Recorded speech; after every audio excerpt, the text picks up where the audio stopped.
What happened to toys? And we were just saying, wouldn't that be funny if you just go up to somebody, a friend, acquaintance, family member. Acquaintance. And you're just like, you know what? I got this nagging question. What happened to toys? Because listen, something happened. A lot happened, y'all. Okay. And we're gonna get into it. Possibly. I'm also looking forward to getting into our past lives as children.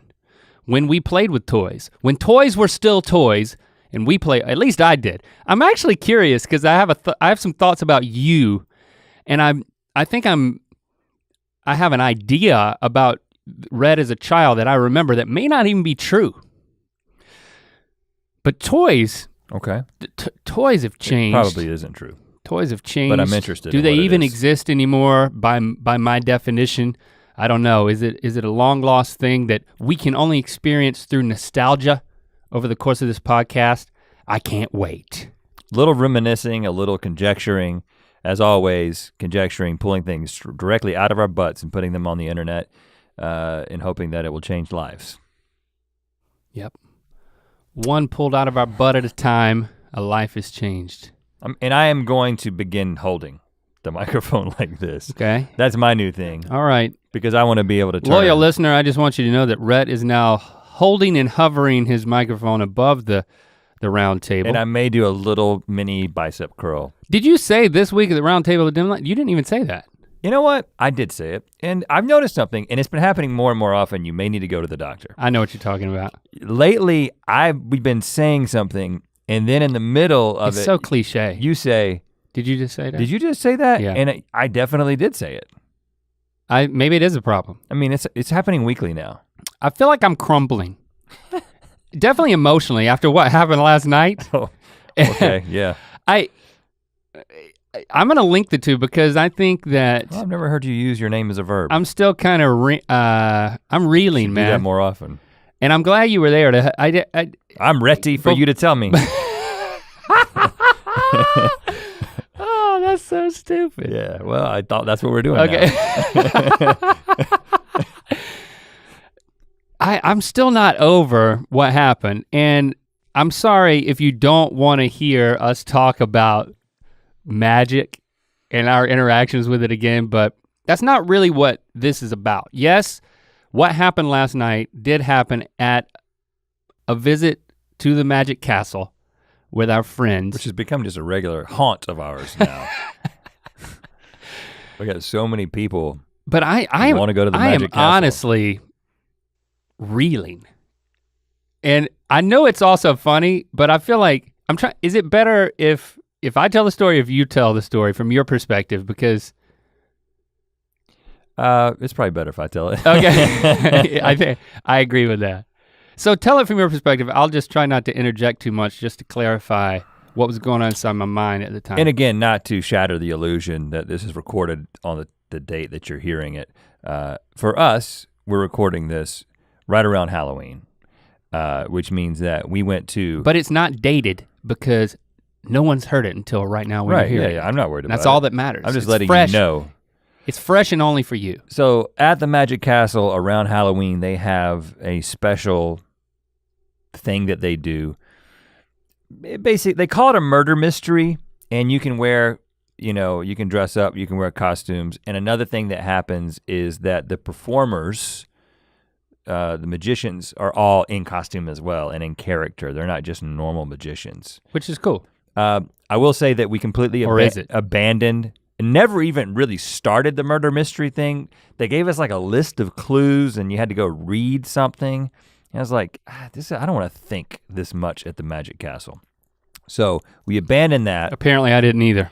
But we went to the Close-Up Magic Gallery, which is our favorite place. That's the place where our friend almost got into a fist fight with Jason Sudeikis. It holds a special place in our hearts. And the guy gets up there and he is pretending to be Sherlock Holmes, putting on a British accent, dressed as Holmes himself. And he begins to go through his act and he's putting it all in terms of like solving clues and, intuition that Sherlock Holmes would have. I would say he was good. I would say he was good, I would say he was very good. Yeah, I mean, he's a professional magician as far as I could tell. But even the comedic banter, I thought was a nice aspect of it.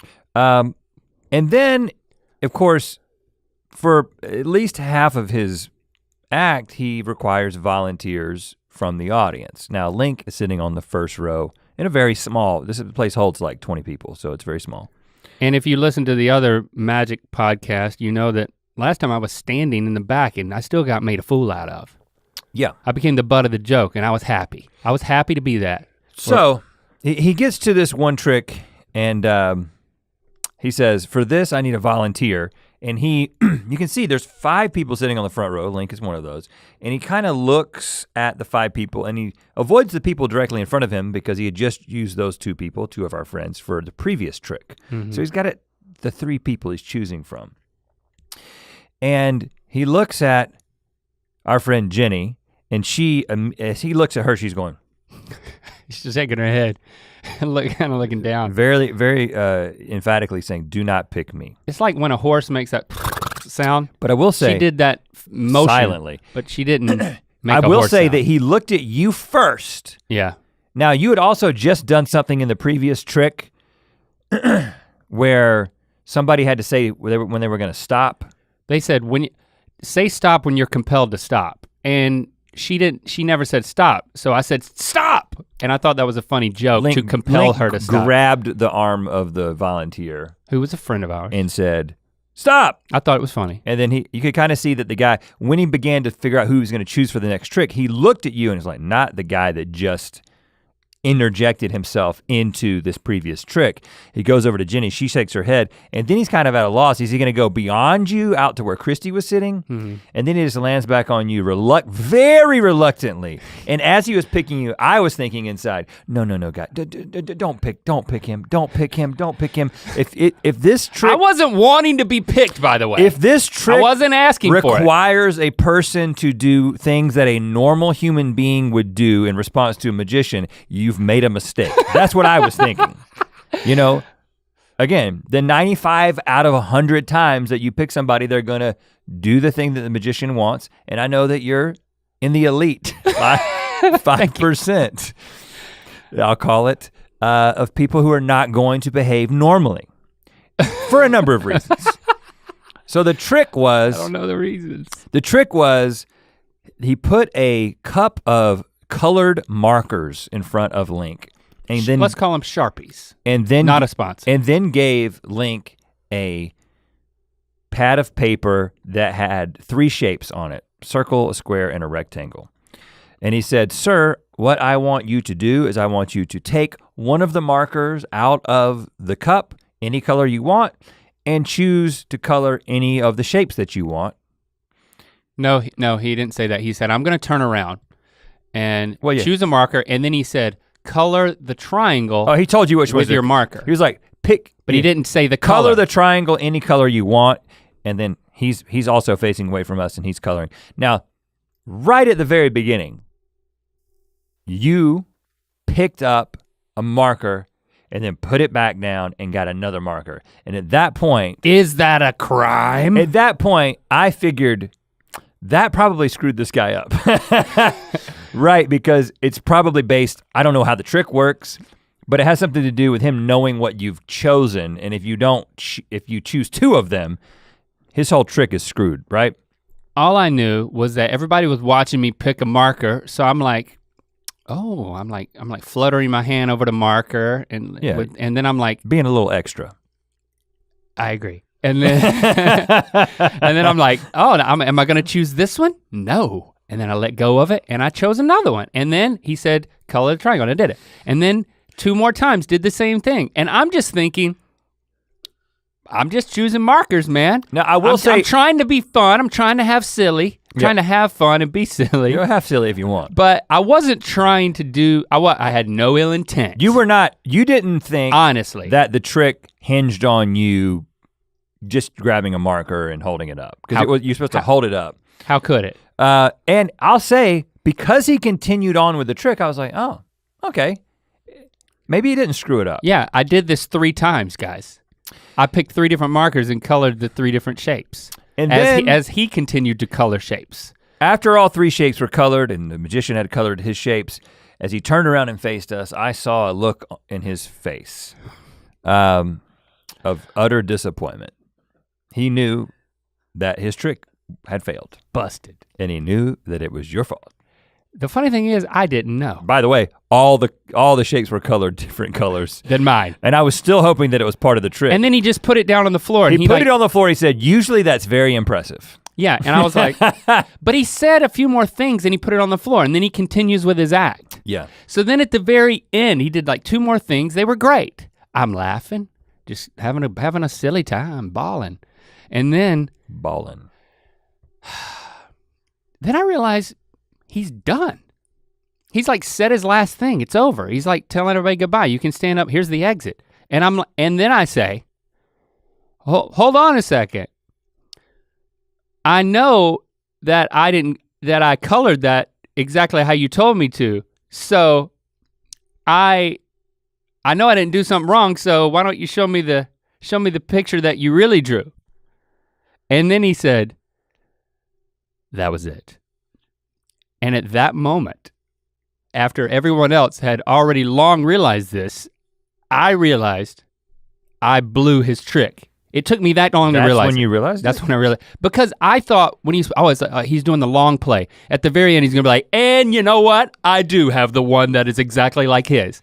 I had that much faith in the guy. Oh. And I also, because I had no ill intent, I really thought I hadn't screwed up his trick. And then as we're leaving, I'm like, it's really dawning on me. And I start turning to everybody in the group and I'm like, I messed up the guy's trick. Yeah. I messed up his trick. And then, as I'm doing that, some person not in our group storms up to me. I was talking to you at the time. Another patron, a woman. She was in some sort of a costume, but I couldn't tell you what it was. Go-go dancer maybe? I don't think so. She put her finger in my face. And what did she say? She said, by the way, sir, not cool.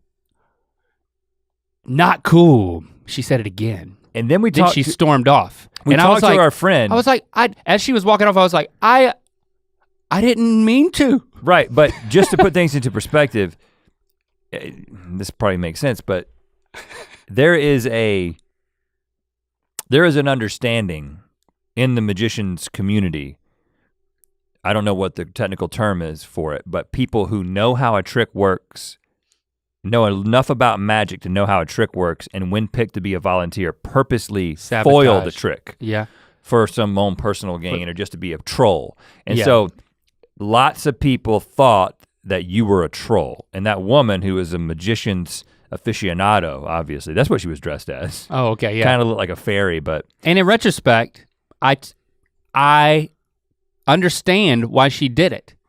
Because if you had done it intentionally, it was a complete douche thing to do. And especially at the end when I'm like, hold on, show the picture because I know I drew it how you told me to. Rubbing it in. And I thought I was giving him an opportunity. I literally, as stupid as it sounds, I thought I was giving him an opportunity because I thought he was about to like blow our minds one last time. And you thought it required you to ask? You thought part of the act was you. Oh, I have to wait for him to ask me to finish the trick. I'm like a child. When I go into the magic castle, I'm like a child. Untrue.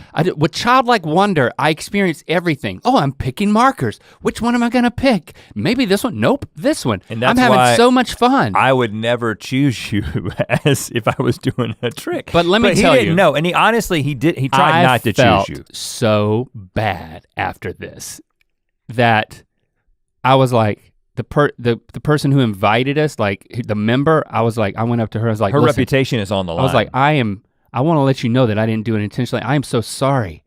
And then a few minutes later, I'm like, you know what? I'd like to talk to the guy. Yeah. If there's any way I could talk to him and apologize. That'll make it better. I ended up, she came and got me a little bit later and I went out there and Sherlock Holmes was standing out there. And I was sad, disappointed. Yeah. He was apologetic. He's like, you know what, the first thing he said was, I should have been more clear. And I'm like, hold on, no. And then he starts talking, he's like, when you picked up the marker, and I was like, whoa. I don't know how to do your trick. I don't want to know. I just want you to know. I wanna look into your eyes and I wanna say, I did not do that on purpose. I'm just an idiot. And I'm so sorry. That would be a good t-shirt. So sorry. I did not do that on purpose. I'm just an idiot. I earned it, man. I felt horrible. I put my forehead on his shoulder. That's how bad I felt. You did that I've on never purpose. done that to a stranger. I was like, that was a little bit later. I was like, I thought I was gonna start crying on the guy's shoulder. Well, that would have been excessive. He probably thought I was a total idiot. Yeah. I couldn't go to sleep. I was thinking about it. Well, here's what it was like. You have a reputation. And, I was like, and our whole group has a reputation now. I'm too impulsive. Because we were all dressed as the same thing. I've experienced a lot of success from just going with it and just being impulsive, but I think maybe for the first time, this was a, whoa, buddy, look what you've done now. You've totally I could have shaken the foundations of a magician's career. Unintentionally. You did. Well, but it was a small audience. I think he could, I think maybe it's good for him. I think he learned a lesson. First of all, go with the instinct to not pick the person that you think is gonna foil the trick, and go to the second row. Go beyond the first row, go to the second row. Or when that happens, you gotta have a contingency plan. Yeah. You can't be dead in the water. As soon as you screwed up the trick, my advice would have been as soon as you screwed up the trick, he should have backed out and said something like, I'm getting some bad juju from you, I'm gonna use this other person, and then we would have been able to see the trick go. But you know what? Nobody intended, and you didn't have bad intentions. You haven't lived life until you know what it feels like to foil a magician's trick unintentionally. It's like being at a comedy club and a stand-up comedian is up there and you find yourself trying to like stand up, I'm gonna give you a compliment. And then you end up like heckling him and decimating him. How is that even possible? That's what I feel like I did. But I don't think I need that in my life. I feel like You're telling me that I haven't lived until I hey comedian, I think you're great and I wanna do everything I can to support you. Ironically, I'm murdering you right now. That's what I felt like I did. Well, don't be so hard on yourself. Just don't do it again. I do feel like I was making it about me because I was choosing the marker and that was just going on instinct. And I don't know if I should back off of that because I've built a whole career on it. Well, I think that. But in that setting. I think the application of it is in the moment where you're supposed to be just behaving like a normal person. Bringing the attention onto yourself might be less than desirable for the person who the attention is on. I wasn't even trying to bring the attention to myself. I'm not even Once saying, I found that I had the attention, I was just gonna choose a marker. I'm not saying that you were thinking about it. I'm saying that in order to not do that, you would have to be intentional to be like, okay, I've been chosen as a mark in this thing and now I'm gonna behave as a normal human should. Did you notice what I did for the two other acts after that whenever they were choosing people? You looked down. I bowed my head. Well, I bowed my head. That's a good prayer start. That I would not be chosen again. Okay. And then I left early. But we gotta talk about stay. We gotta talk about toys. We could talk about the Magic Castle over and over and over again. We probably ad will. nauseum. But we're gonna talk about toys. But before that, we are gonna let you know that you can outfit yourself. Yes. With the Forest and Farm collection, starting with your head. Look at that. These are the latest in hat technology. You just stick it right on the front of your head. And you hold it like this. This is, of course, a miniature horse, which is one of my loves. And this is a piece of wood, which is one of my loves. We also have shirts and socks that go along with this, so go to mythical.store to pick those up. Of course, you can't get Rhett's shirt. Here's the deal. The reason I decided to wear this shirt is not only because I love the color palette, but because I want to show you tangibly it's an ugly shirt. What it means when we say for a limited time, okay? In fact, almost everything we're doing now is for a limited time. We put it in the store. If you like it, you've got a shot at it because when it sells out, we're moving on. As is the case with this incredible shirt that I'm wearing right now. I'm not even gonna say what it is because then I'd have to say something else. But it's really awesome, it's really cool. I choose to roll the sleeves up. You can't trigger your own saying of that. Whose freaking phone is that? Oh, that's my computer. Wait. My wife is wanting to FaceTime with me and she's in Malaysia. I feel like I should take this. All right, do it. Oh gosh, she's in bed. Dude, you can't. Hey, I'm currently podcasting, but I really wanted to answer this. And tell her that I'm here. Like, keep your covers up. I'm completely closed. It's early morning in Asia. Okay, should I give her my mic? Bring it over here so we can mic it. Well, I don't know if I should have this conversation. I think we should have this conversation later. I love you too. Stay right there. she's Okay, I'll call you when I'm done with this. Okay, bye. You know what? Let's not do this. You know, you've got a life. This is just our podcast. Okay. That was interesting. You muted it. That's good. I did. Okay. That was a risk, man. Well, that's a relief. This is still the ad, by the way. Oh. That's what you get with the video version. Okay. Yeah, still the ad. We're actually gonna splice in footage of that video call. Okay. No, we're not. That's impossible. Let's talk about toys. The other night, I was tucking Lando into bed, and he was, Lincoln wasn't going to bed because I think it was a weekend, and he was staying up watching a movie or something a little later, but Lando still needed to go to bed, but he doesn't like to go to sleep if Lincoln's not in the next room, okay? So I was like, you know what? Okay. I will stay in your room as long as you want and hang out with you while you go to sleep. We installed this hammock swing that's like a seat beside his bed. He really wanted one of those. And I just installed it. I was like, I'm gonna sit in this hammock swing. Comes out of the ceiling? It's attached to the ceiling, yeah. It's a hangy down. In a joist.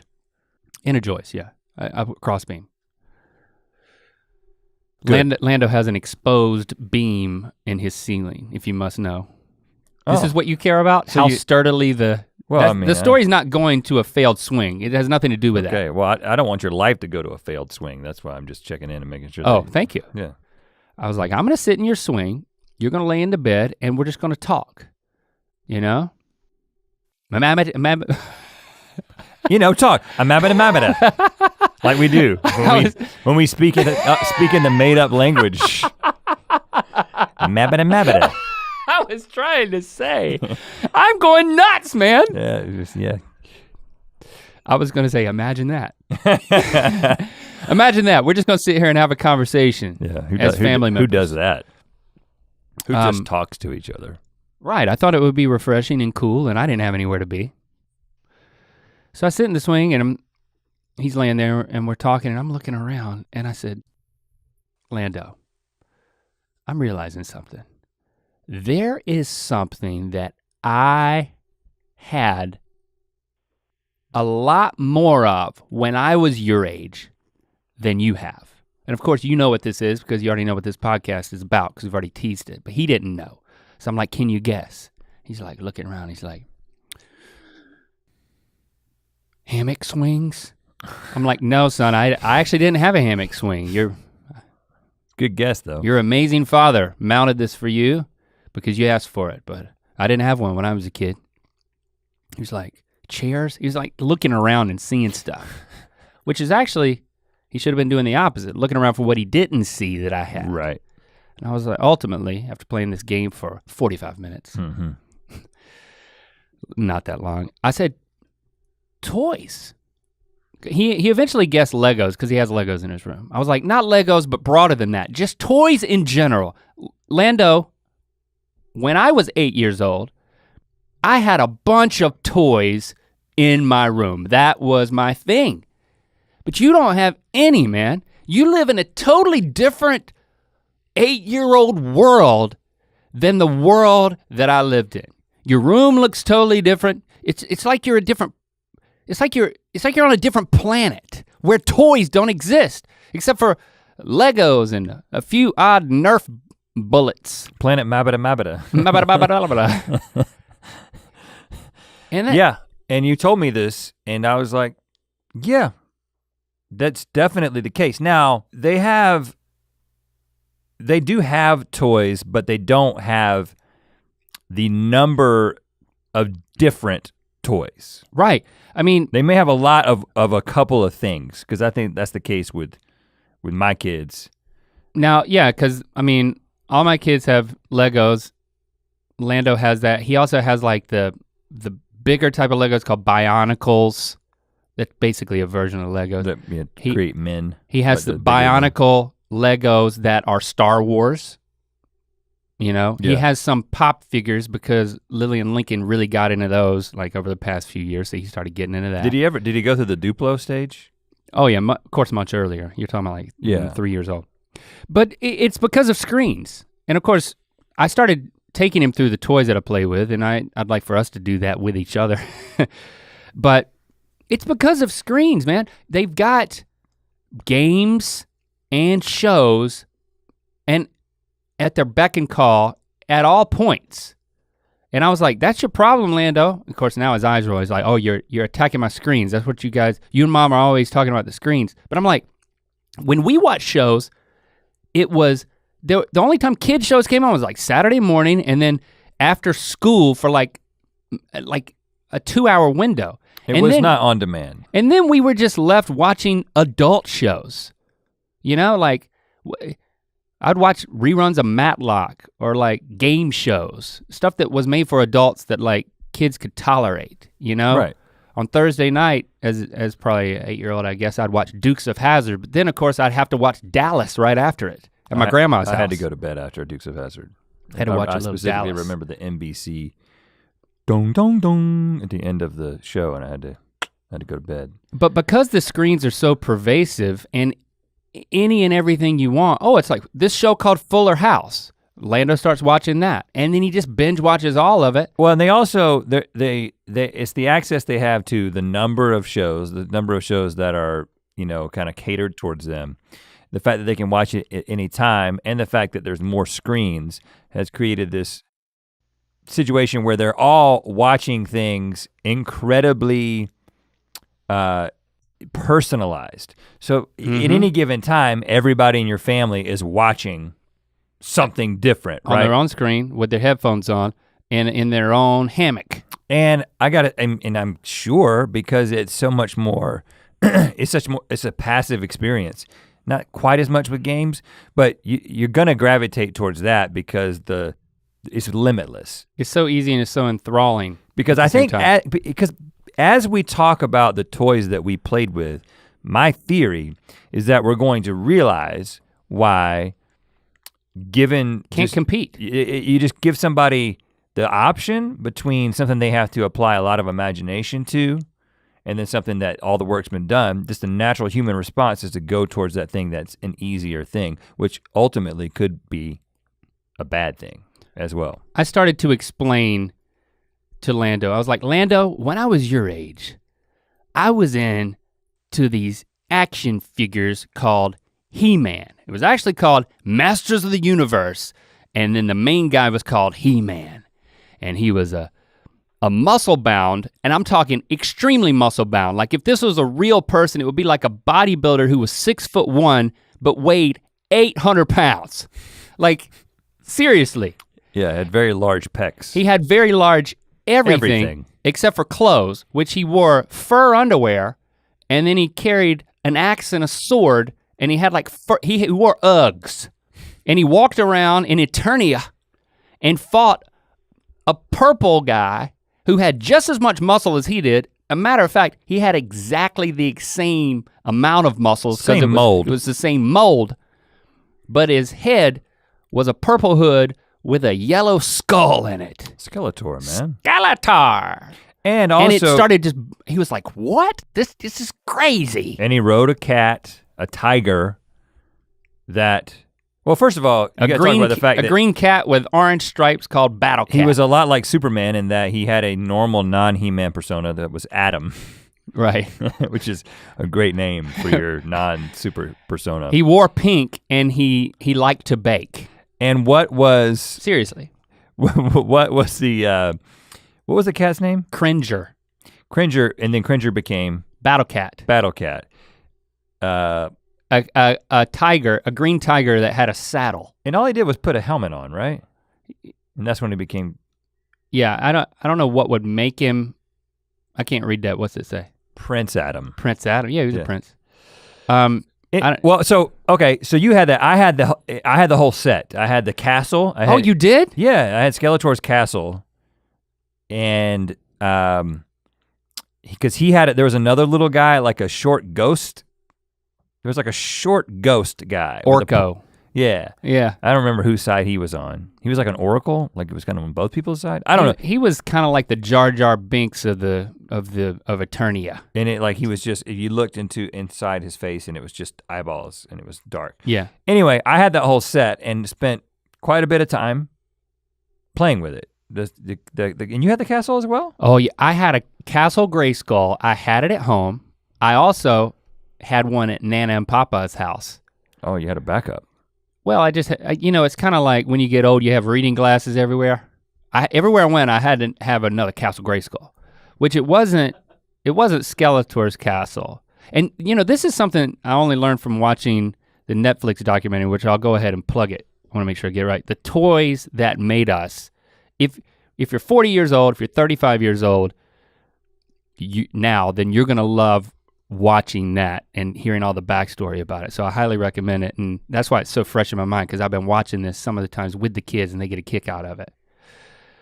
Castle Grayskull was whoever had both sides of the sword, that Skeletor had one half of the sword, one side of the sword, and He-Man had the other side, and whoever could get both sides and put them together could then unlock Castle Grayskull and go inside and have by the power of Grayskull, you could become amazing. So who lived in Castle Grayskull?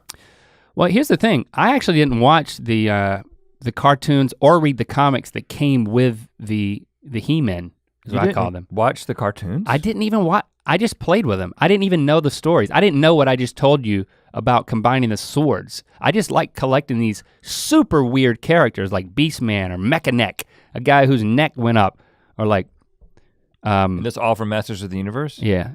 Did you have them all? Like Manny faces? I had Manny faces. You would twist his head and he would have different faces. Okay, so, but just describe to me, well, I'll just quickly say, because I wanna come back to how you played with those, but like, as I was kind of thinking back, the list I made was those action figure sets that were based on properties that existed, TV shows, movies. He-Man is the one that was the first in my mind because it was big, but of course I had G.I. Joe, not to the degree you did. I had the whole Thundercats set, which was actually my brother's that was handed down to me. Mm-hmm. So all the Thundercats and whatever came with them. I had a absolute crap ton of Smurfs. What? Because the thing, when I would go to your house, I think we were older when I started going to your house. I think that's what it was, because my theory was you didn't play with many toys. Because what I remember the first time I went to your house was posters of basketball players, Michael Jordan, Spud Webb, dunking in your bedroom. I don't remember any toys anywhere. Well, by the time, but that must have been later. I mean, I'm fairly confident that I stopped playing with them on a regular basis before you did. I mean, none of this made it to middle school. Like, not a chance. Sixth grade, definitely didn't make it to sixth grade. For me, this is like first grade through fourth grade, maybe into fifth grade. Also, by the time you turn 8, typically you're getting out of like action figure play type thing, maybe 9 years old. The other thing that I think is a little different, and this is evidenced by the way that you treated your WWF action figure set, is that when I had somebody over, I was like, that's not time to play with toys. Like I was like, oh, I've got somebody over, we're going to go outside. Yeah. We're gonna go outside, we're gonna get into something.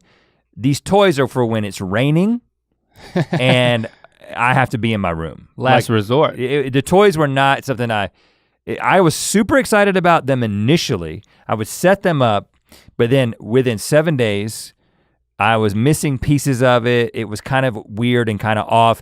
And I never like tried to like, did you create like stories with them? Because I would like play with them a little bit and then I would combine a bunch of them and then I would kind of lose interest and move on to something else. Broom them into a box that you wouldn't open. Well, yeah, knowing the you now as well as I do and applying that backwards, I would say you probably lost interest, whereas I would dig deep. I remember for G.I. Joe was the one, and I was telling Lando this too. I was like, it's army men, but they're like fully articulated and posable. And that's when I realized, I told him, I was like, I I didn't so much as play with my G.I. Joe men as collect them. And then I read a lot about, like they had like dossiers and like on the back of the packaging, it would like describe all of their detailing. But I would collect them, and B, I would set up I would pose them. You know, they had a hole in their boot, and then they had pegs on all their vehicles. And so you could stand them up and like put them in dynamic poses. And as I was telling Orlando this, I realized, you know what? I didn't play with my toys. I created still life. Like that's what I did. I remember I got the mobile command center, like the biggest thing that G.I. Joe had made. It opened up like a 3-tier tackle box, and it was as huge as this table, at least in my memory. And I would take all of my G.I. Joe guys and I would position them all over it and pose them. And then once I got it exactly how I wanted it, I'd leave it. And when I came back to it, I would just look at it as if I were walking through a museum and someone had created a still life. Yeah, and that's what I did. If I ever went to the trouble of setting it up, and again, I would put, it wasn't like Castle Grayskull just had He-Man. It was like, Castle Grayskull could have Smurfs in my world. I think it's hilarious that you were big into Smurfs. Like, what do you mean? I don't even know what you mean. They were little figurines? Non-articulating. I know what Smurfs are. No, I'm specifically describing them. They were about this tall. They were rubber. They were 3 inches tall, 4 inches They tall? were rubber, and they were not articulating. They were all stuck in a pose, kind of like the California raisins. Oh, I collected all those from Hardee's. But Smurfs had way more than the California raisins. Do you collect all of them? I don't remember. But again, for me, it wasn't about collecting. It wasn't like, I've got to get the Papa Smurf because I don't have the full set. It was about putting them into a situation, and again, this is usually on a rainy day, getting it set up and then just destroying all of it. You know what I'm saying? Mm-hmm. It was just like, okay, who's the Lionor? Lion-O, yeah. Lionor. Lion-O's gonna come through and Thundercat on the Smurfs, whatever that involves. You know what I'm saying? And a Thundercat Thundercat's a verb now. Can take out 12 Smurfs at a time. Oh gosh. Yeah, Lion-O has no problem with Smurfs. Right. It was just they're both good. It was just a hodgepodge. You didn't even stick to like good versus evil. You were like good decimates good. No, in my world, Skeletor and He-Man could be buddies. They could team up. They could both ride Cringer at the same time. That was fun. Cringer didn't complain. Battle Cat, I mean. Okay, yeah. Get it straight. My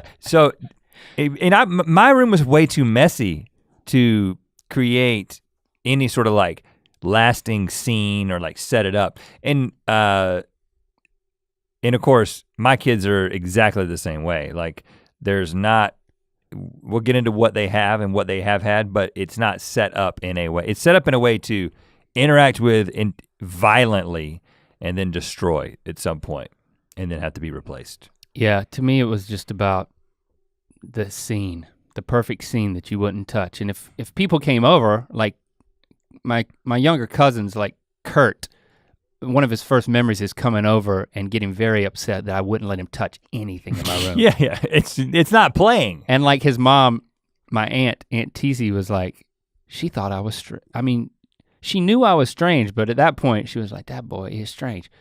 And I also think because I'm an only child and I was in my room and you know, it was my haven and I had to build these worlds that like, then I would just admire and like perfect. You know, I think that's the operative word, right? I've got to perfect the collection, then I can perfect the scene and don't touch it. And this is where I'm God. I'm in control.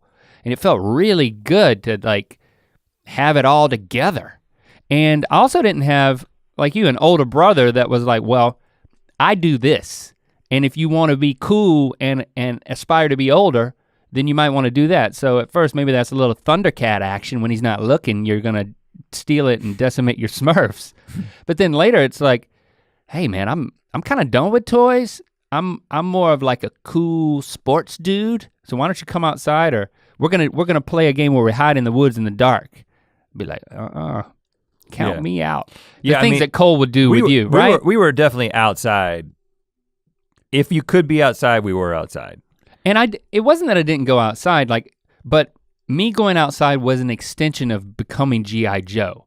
I don't know if you remember this, but I invented this elite group of kids in Harnett County called the Army Investigators. And I had a trapper keeper that had a dossier in it and missions, and I drew maps of my neighborhood, and I would go out, me and, I was the only member. But then you would come over and I would take you on these missions, and I would have Jimmy, my stepdad at the time, his gift to me would always be stuff from the Army surplus store, which was really cool if you think about it, because he took my love for G.I. Joe and he said, hey, let's bring this into the real world. Not with guns, but with belts and binoculars. Vests. Like the binoculars that are in our book that I still have at home in my bedroom now when I spy on my neighbors. He gave me those camouflage binoculars and I would take them out into and I wasn't a part of that, and then we did the same thing. So I think this is it shows you what the geography does. The fact that we lived 2 miles apart before we were riding bikes across town to see each other. Right. So, because Jeremy Fisher, who lived on my street, and then my brother Cole and I were the explorers. And we called ourselves the explorers because we had duck boots that were said explorers on them. Okay.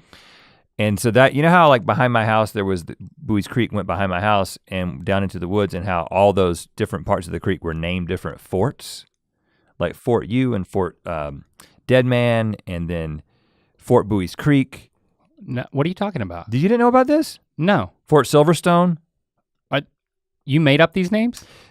Jeremy so my brother was 3 years older and Jeremy was 2 years older, and then me and then Peter Dinklage next door were kind of all a part of it. And you named different points in the creek different fort names. Yeah, and then we would go out there. See, it was Jeremy Fisher, the older guy, who kind of Well, yeah, because you play with all the kids in your neighborhood. So, and then later I would spend a bunch of time out there by myself. I was I got to go check on Fort Bowie's Creek today. See, the only guys in my neighborhood were those two twins who lived on the other side of the cat lady, Miss Bolden. Yeah. And the shoe twins or something. No, I can't remember their names. Sounds like a nursery rhyme. SCHUE. The shoe twins. Lived in a shoe. They were older, they were scary, and they rode dirt bikes. Yeah, I was staying away from those guys. When the Army went out investigating, had to steer clear of the dirt bikes. What else did you play with besides Smurfs? Obviously Transformers. I had Transformers. Oh, yeah. I had a lot of Transformers too. And to me, Transformers were they're separate from this first group, which is posable, because there's a mission with those. You change them, they're active. You change them from one thing to another. And they weren't easy. No, and so it's like a puzzle. So I had a bunch of those. Do you have Optimus Prime? Optimus Prime was my favorite thing. I played with him a lot. I had the third generation, maybe a second generation. Do you remember the Constructicons? I think is what it's called. It was construction equipment, bulldozer. They were yellow and purple, and they were bad guys, and they each transformed. Were they in the Transformers world? Oh yeah, they were Decepticons, and they would all transform into one huge thing. So it was like Voltron. Mm. That was awesome. So you had to collect each one, and then when you got all of them, you could create a huge robot. Did you do this successfully? Oh yeah, man. I would have never been capable of that. I posed the hell out of that guy. I would set him up and let him lay. Yeah, before I got to, one of them would have broken too significantly before I was able to collect all of them and put them together. Look at the picture, man. Okay, I remember that guy. That's a lot. 1, 2, 3, 4, 5. There's at least 6 guys in there. And I also had. That's cool, man. GoBots. No, you didn't. Yeah, I did. You had the cheap stepchild of Transformers. Yeah, and they were. They had a cartoon too. Now the interesting thing is, so I was looking these up because I was like, what were those called? And I just put in Transformers ripoffs, and I got a list of the 10 worst Transformers ripoffs. See if you remember any of these because I only remember GoBots. GoBots is number 10.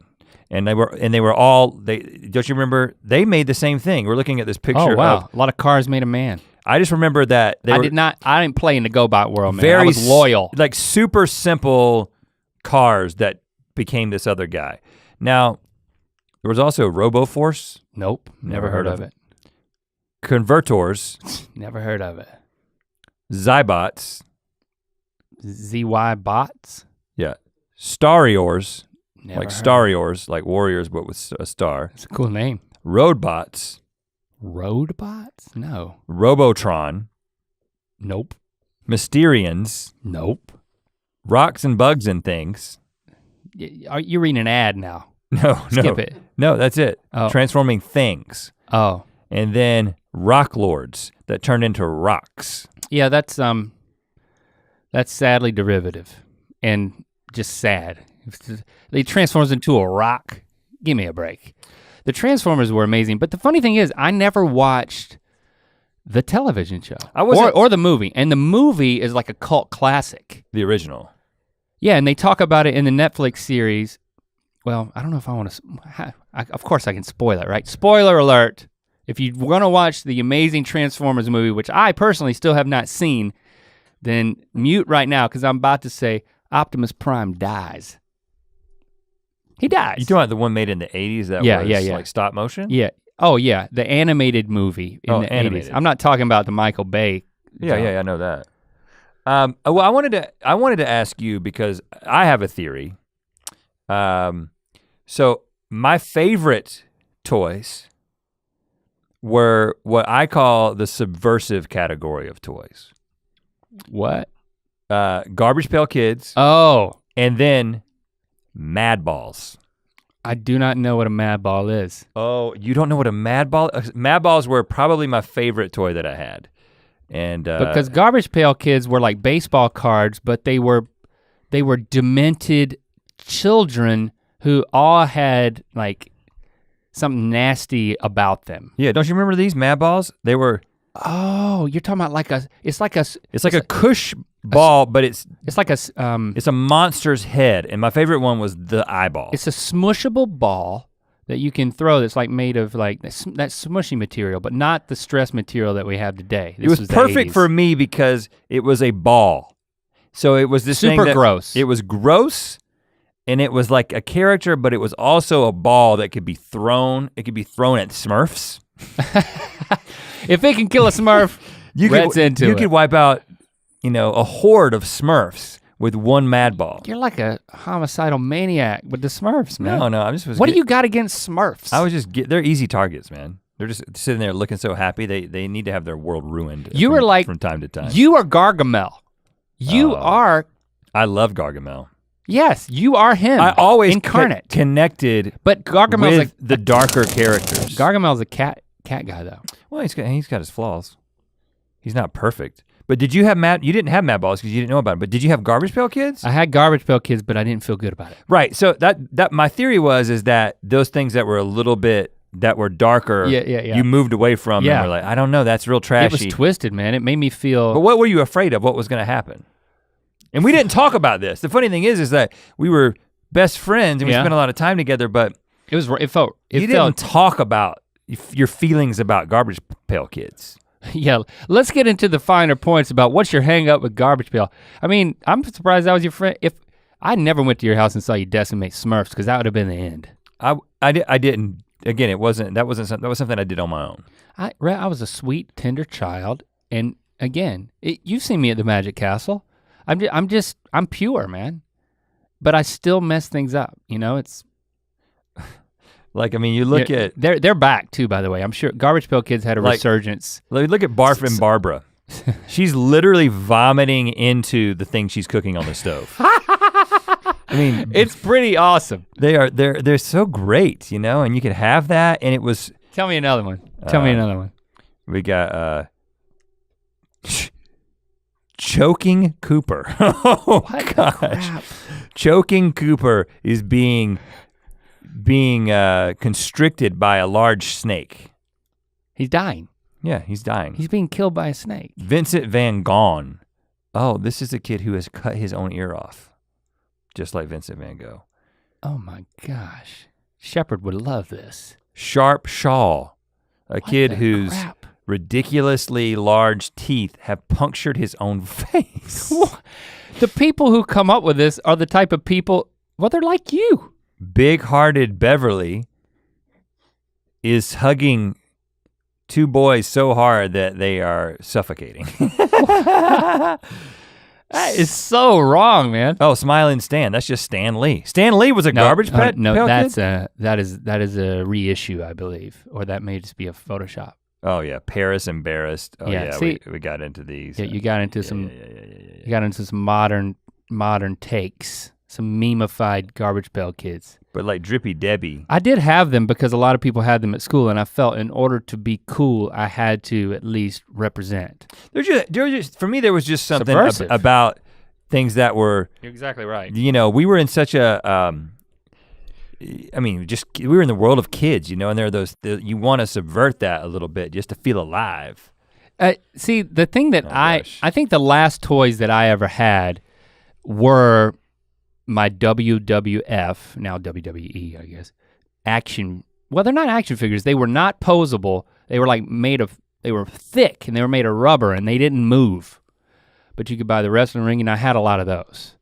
Yeah, and those were very cool. They were very big. And here's the thing, toys back then, I remember I would go to Sky City and I put my bridge layer, my G.I. Joe bridge layer on layaway and I'd pay like $4 at a time until I could spend the $30 to bring it home.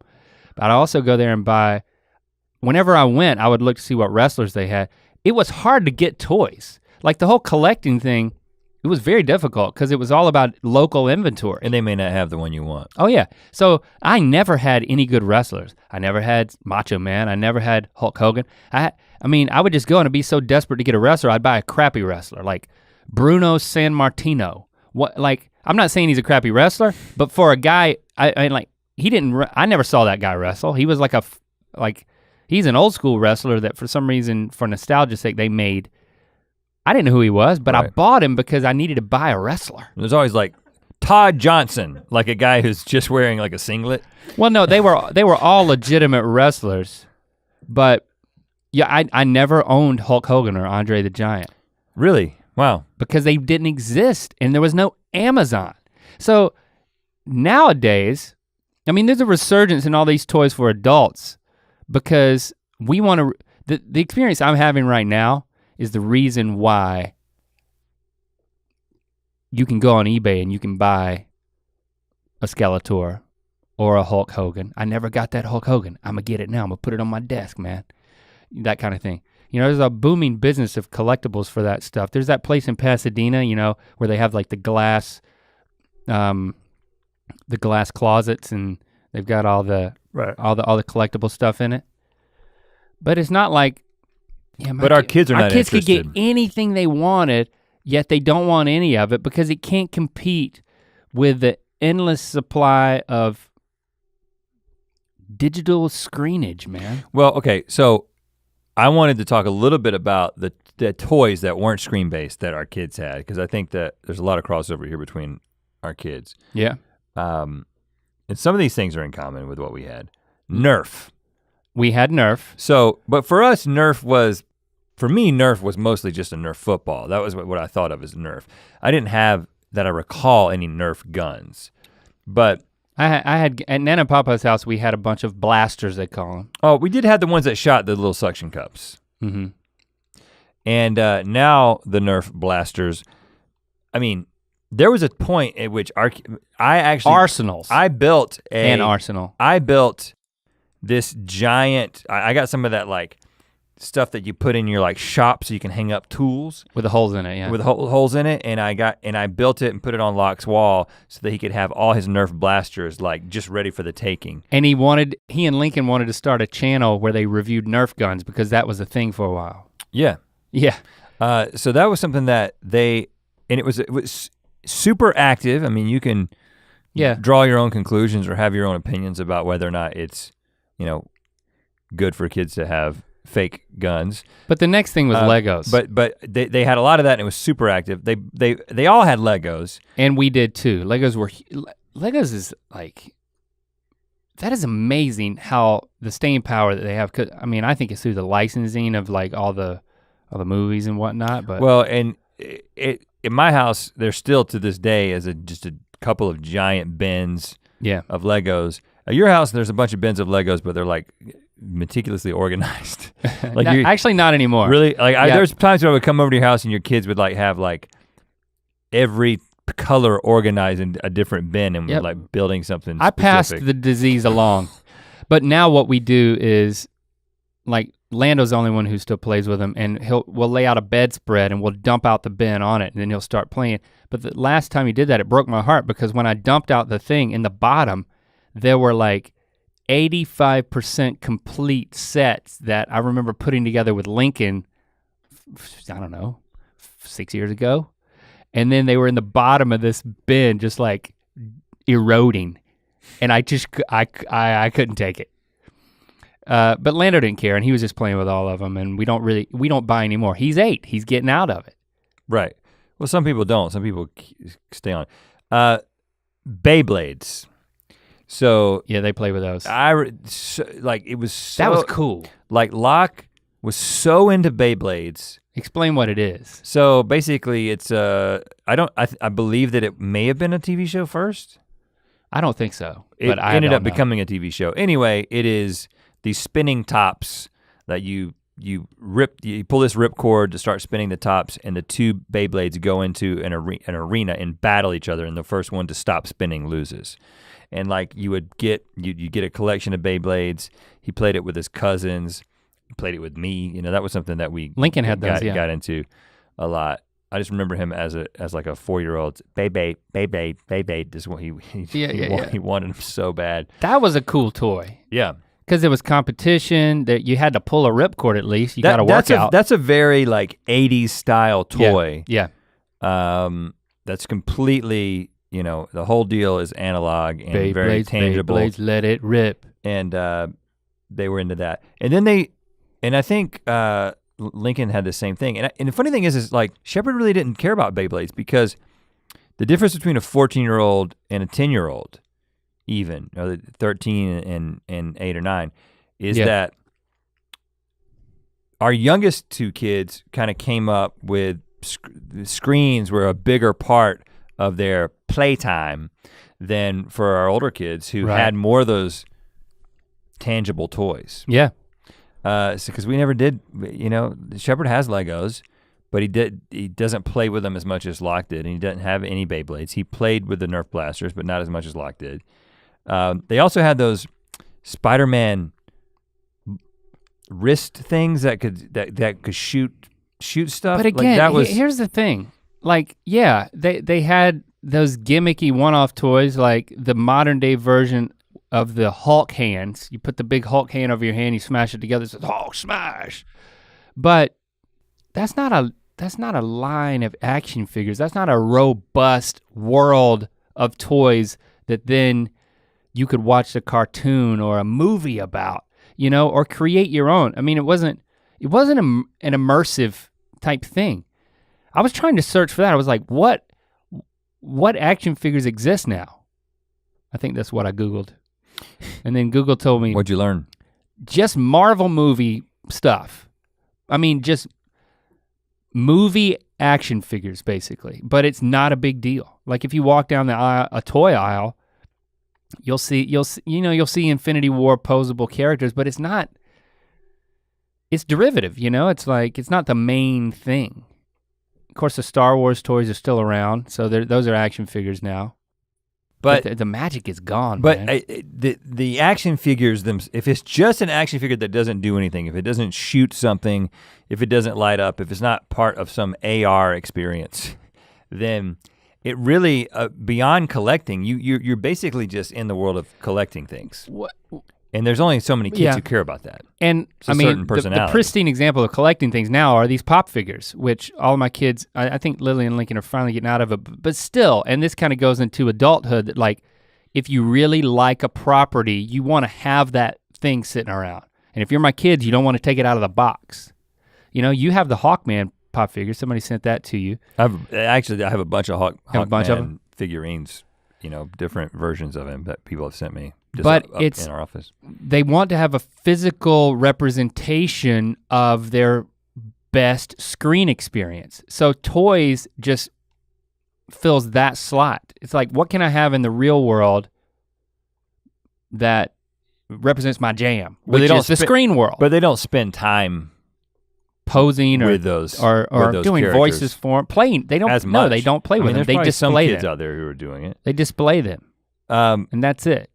Well, and one of the things that kind of ties into this is, it's not just about screens, because I want to talk about, you know, how we counteract that a little bit with some of the tangible toys, but it definitely is the death of retail is a big part of this, you know. So obviously this is the year that Toys R Us went under for good, and at least do they still have a website, or is it I don't know, but the retail, all the stores closed, and I would have thought, okay, well, they closed because of Amazon, right? They closed. They're being impacted in the same way that lots of retail stores are, and that's true. They're being impacted by online shopping, but it wasn't. It didn't follow suit that all the purchases that were taking place in retail moved online, because year over year in September, Nerf was down 30%. And this is largely attributed to the death of Toys R Us. Okay, so they still have a website. But because there is something about being in the presence of toys, going to, you know, we used to go to Brindle's. We talked about that. Yeah. Brindle's was a weird department store that had, for some reason, my dad had decided that Brindle's is where we get toys for the boys. And lawn care equipment. You get anything there. It was kind of like a Sears. And but there's something Sears about going under too. Going and seeing it, picking it up in the package. That is a completely different experience than just looking at something on the internet. I mean, we experienced the beginning of this. I remember going, the change. I remember going to Toys R Us, and instead of walking down the toy aisle, I would go straight for the Nintendo and Sega aisle. And what they would have is they had retrofitted aisles that used to have toys on them, and it was flat, and it was like laminated cards. You remember this? That you'd flip up, and you could look at what would be the front packaging of the video game, and then if you flipped it up, you could read what would be the back of the packaging of the video game, but it was a representation of it where you could read about it in person, and then they had locked cabinets where if you got someone, you're like, I want Street Fighter 2. Yes, it cost $75 in 1990, whatever it was, might have been late 80s. But I'm gonna get that, and then they pull it out of a glass case and give it to you. It was just like, it was laminated flappers. And they dedicated a whole long row of Toys R Us for that. And that was the beginning of the downfall. It's like, well, yeah, I can read flappers on the internet. Once the internet happens, yeah. I think the operable question is, but what do we do with our kids at this point? You know, it's like, I feel like Lily, you know, she's 15. She's basically not a child. Locke's not that type of a child. They're not a toy child. They're gone. Yeah, Lincoln's gone.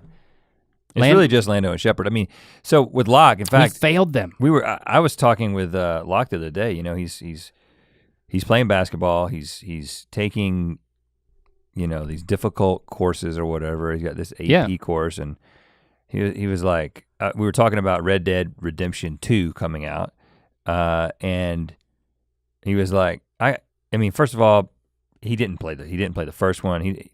He didn't play games that much, but he was like, I'm never gonna play that because I don't play video games.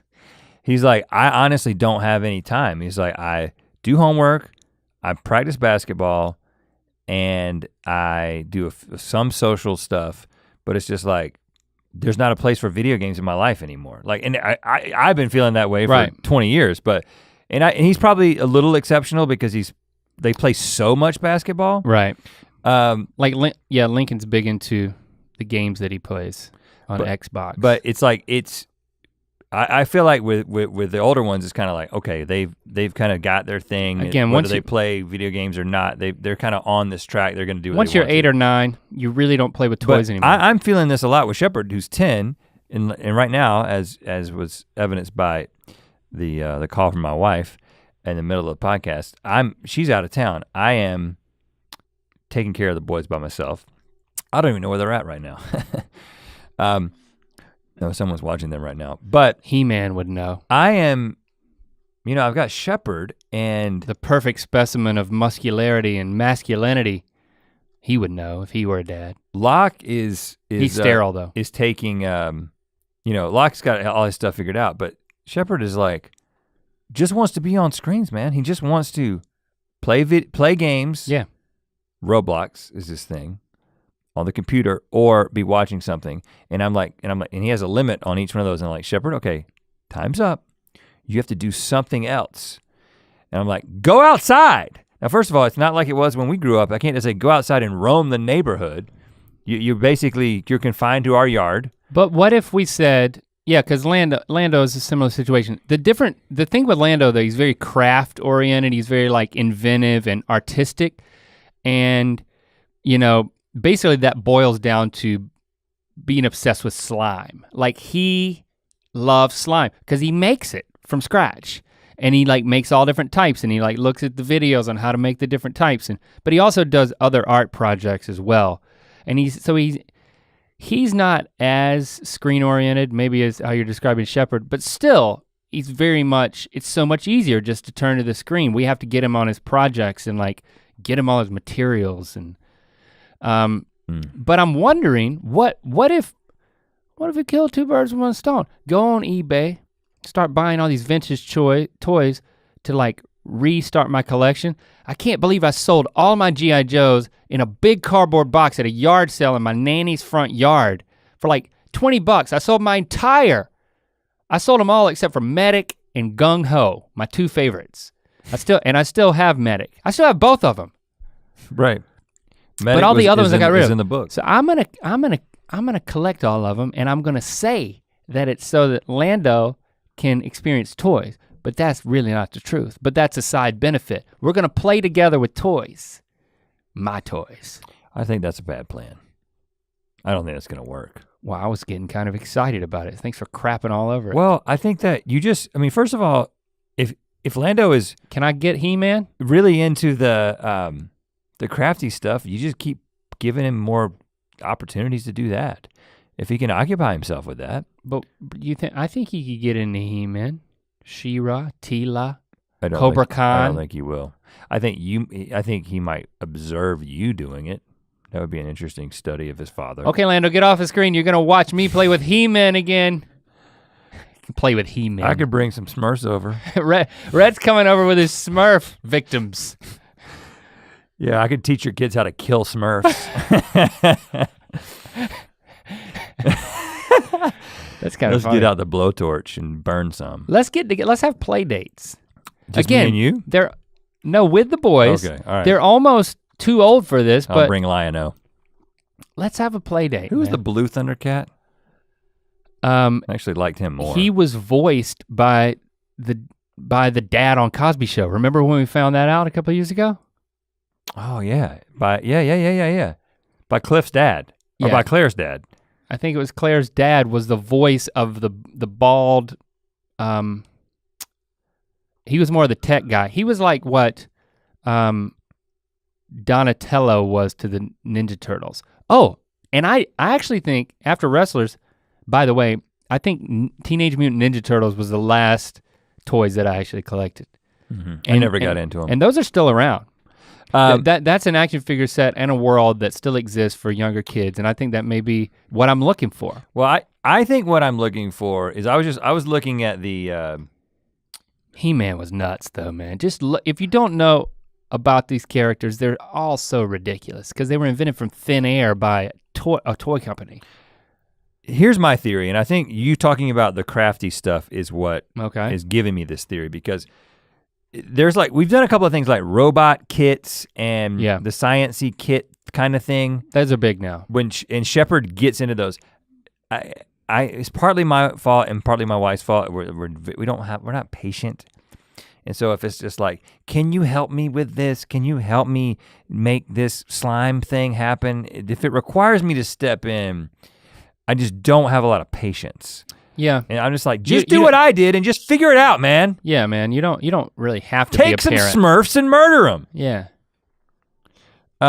But you're basically trying to be an 80s parent. yeah, right. Yeah, my parents didn't pay attention to me. I don't want to pay attention to my kids. Parents nowadays, ironically, there is an expectation that parents are supposed to play with the kids. Guys, you're too involved. That didn't happen in the 80s. Let the kids be free. Learn some stuff on their own.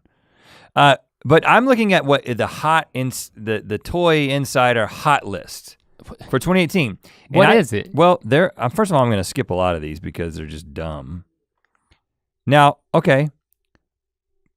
Shepard has a Nintendo Switch, and in this Labo stuff, you can make all this crap. But then you're building a steering wheel and a gas pedal out of cardboard, but then you're playing a video game. Don't fall for that. Well, okay. They're still playing a screen. But the crafty time that goes into building that's pretty interesting. Well, okay, first of all, there's a freaking game you can play with your Amazon Alexa called When in Rome, and Alexa keeps score. That's cool. I read about that because people from various regions give quizzes from where they are in their own accents, and you play with your family. I think board games and like family-based or party-based games, those are still happening, and I think that's a very important aspect of toys that still exist and that I'm personally passionate about. But I'm getting to the thing, along the way I wanna point out a couple things. Okay. Rise of the Teenage Mutant Ninja Turtles Epic Sewer Layers playset. That's bigger than my mobile command center. This is giant, it's taller than this child. That's very 80s. This child's on his knees, right? Yeah, well, I think you kind of ruined it. It's got a slide and Michelangelo is coming down the slide on a skateboard. It's pretty awesome. Pizza. So that's pretty throwback. But the thing that I saw that I was interested in that looked like a combination of a lot of things. Okay. Was this last one, when I get to it. This. The Thrill Rides Bionic Blast roller coaster building set. Oh, wow. Okay, well. Okay, so this has a couple of things, right? It looks like Tinker Toys. It has, you have the ability to build the roller coaster. And you put a marble on it? No, you put a coaster on it. A coaster? No marbles involved, man. Because for many years, there was a marble run thing that you could build like that.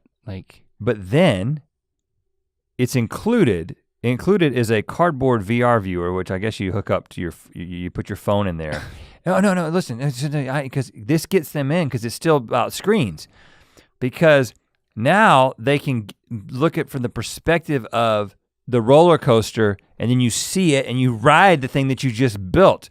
I think that the future is, can you bring, and that's why it's like Roller Coaster Tycoon Sims in the real world. That's why I like the Labo stuff, because it's based on the fact that they've got this interest already in video games and screens, but it's bringing them out into the real world, into some sort of tangible analog experience. Can I have that whenever Shepard's done with it after 2 days? Well, yeah, we're gonna do it, and then I'm gonna put a bunch of Smurfs on it, and we're gonna run those Smurfs over with the car. So you're gonna teach them a life lesson. See, you're gonna eBay Smurfs.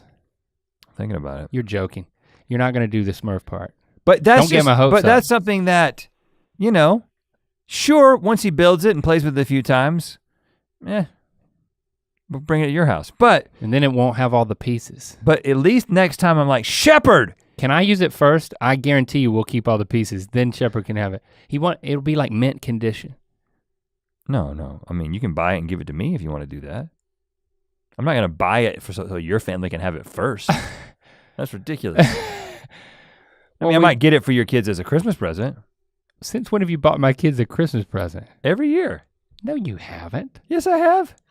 What did you buy them last year? A bunch of Smurfs. No, you didn't. No, we get your kids birthday presents. And that's the kind of thing hold on, do I give your kids birthday presents? Our wives handle that, man. But yes. They have feelings. they care about our kids' futures. We're kind of just along for the ride. Not true. We care about our kids' futures. Gosh. All right, let's go into conclusion zone. You're gonna buy Shepard a VR-based Tinker Toy set. I'm gonna go and call it a day. I'm saying that I'm gonna resurrect my He-Man collection. No, I'm gonna buy more toys. I'm gonna get more toys for the kids because I actually want to get them toys so they'll get off of screens. And if there's a transitional moment where they have to use toys that also use screens, then so be it. You're not, just for Shepard. He's gone. Whatever I screwed up with Locke is done. Right. You know what I'm saying? His personality is set. Man. The trauma is locked in. You know, he is who he's gonna be. Right, but those younger, Lando and Shepard, got a couple more years of malleability. Some muscular It's really the ages 3 through 5 that you have to worry about, and that's over for us. We've blown it. I wish I had read a book about parenting. Oh gosh. I miss toys, man. I want to be a child. This is not about my kids. Who am I kidding? What happened to toys? That was the question that we were answering. They're done. They're over. They became digital, man. They went on a screen. They are gone. Yeah. And with rare exception. It's just for weird people who go to hobby shops. I love family board games. I love tabletop games and I love party games. Those are an exception. It's not what we've been talking about. But the quintessential action figure world is gone, and I mourn it. We'll speak at you again next week. Thanks for hanging out with us, and let us know, #earbiscuits, what toy you were obsessed with. And what toys your kids are playing with right now. Maybe there's something that we should be getting for our kids who is still of the toy age, and you can tell us what we should get them. Yeah, let's do it. We'll talk at you next week, because we love you so much. To hear this Ear Biscuit in its entirety and make sure you don't miss an episode, follow the links in the description to subscribe on Apple Podcasts or anywhere else podcasts are available. To watch more Ear Biscuits,